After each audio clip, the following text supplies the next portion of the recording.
What if Joseph actually got what he prayed for and it messed him up? What if what you're praying for, God is delaying it because if you got it too soon, it could actually mess up his plan? And the story of Joseph, he's dealt with in a manner that's just unspeakable. He he is his father's favorite child. He gets a coat of many colors, and his brothers hate him. And his brothers hate him for many reasons. But something that stirs up more trouble is he gets this coat. But we don't know if he flaunted, but there's some speculation that he flaunted the coat. Something happens is he tells on his brothers when his brothers are doing wrong. So you would say he's snitching or tattletelling or whatever you want to call it. But they hate him so much that they ended up plotting to kill him. That's a lot of hate. Like, we've received hate where somebody just doesn't like us, maybe leave a bad comment on social media, but they want to kill him. And they get to the point where they plot to kill them, and the older brother says, let's not kill him. Let's just throw him in a cistern and, we'll take this coat and we'll paint it in blood so our father would think that he's dead. So they sell him into slavery. Which is crazy. He gets there and he succeeds. He becomes a slave and he succeeds. Something's in this guy that he succeeds. And I'm pretty sure all the time he's praying that God gets him out, get him back home. He ends up going to Potiphar's house, which is an established leader. And Potiphar's wife tries to seduce Joseph. She tempts him. She tries to seduce him. And then she blames him for raping her. And he did not rape her.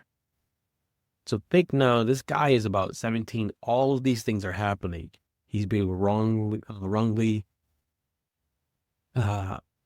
he's being persecuted for something that he did not do. He's being wrongly accused by a woman for rape. So now when he's a slave, he rises, he gets thrown back down. He has no family. He's in a different land. Pretty sure he's praying that God gets him out, right? He gets there. He's in the jail. And in the jail, there's a cupbearer and there's a butler. And a baker. And they talk about a dream that they had.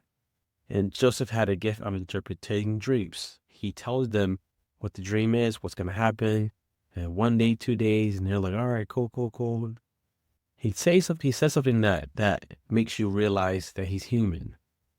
When you guys get out, tell Pharaoh that I was the person that interpreted the dream.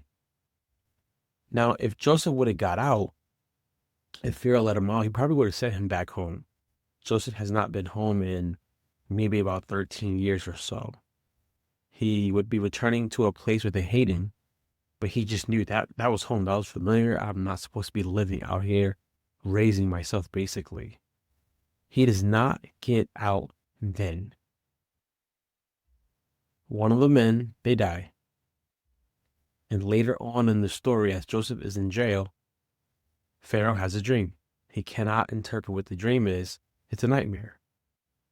And one of the men, like it was the cupbearer or the butler or the baker, he tells Pharaoh, there was this guy in jail when I was there that could interpret dreams. Pharaoh calls for Joseph to come out. Joseph cleans himself. He not only interprets the dream, but he tells him, this is what's going to happen. This is what you should do. That's it. He didn't even ask anymore to be free. Pharaoh says, what type of God could give him this interpretation? And Pharaoh makes him second in command of Egypt. If he got out the first time, when he wanted to, he would have went back home. He got out later. He became a second in command of Egypt, and he was not Egyptian. Now here's the kicker. There was a famine in the land that Joseph had interpreted. He told them what to do. So while there was a famine in the land, Egypt still had plenty because of the wisdom of Joseph. And guess who had to come to Egypt? The same brothers that sold him into slavery. And they didn't recognize him. And he had to serve them. He had to forgive them. And he saved the nation that way. My question for you is, what if what you're praying for is being delayed because God has a bigger plan, a bigger opportunity, a better reason? Now, I'm not going to sit here and say like it feels comfortable to be in that place. It doesn't. It hurts. But I want to encourage you and I want you to be inspired that maybe the delay isn't a denial. Maybe the delay is for something that's completely bigger than what you can expect. Joseph didn't know that that dream would land him to being second in Egypt. It wouldn't have happened if he didn't go through all of those things. So whatever you're facing, whatever you're fighting, whatever you're struggling with, whenever you're feeling, when you're feeling pressure, when you keep yielding to God, because we have no idea the great thing that He's going to do. The Bible talks about He's able to do exceeding abundantly above all that we can ask or think, according to the power that works in us. Be good, guys. Subscribe. Come back for more.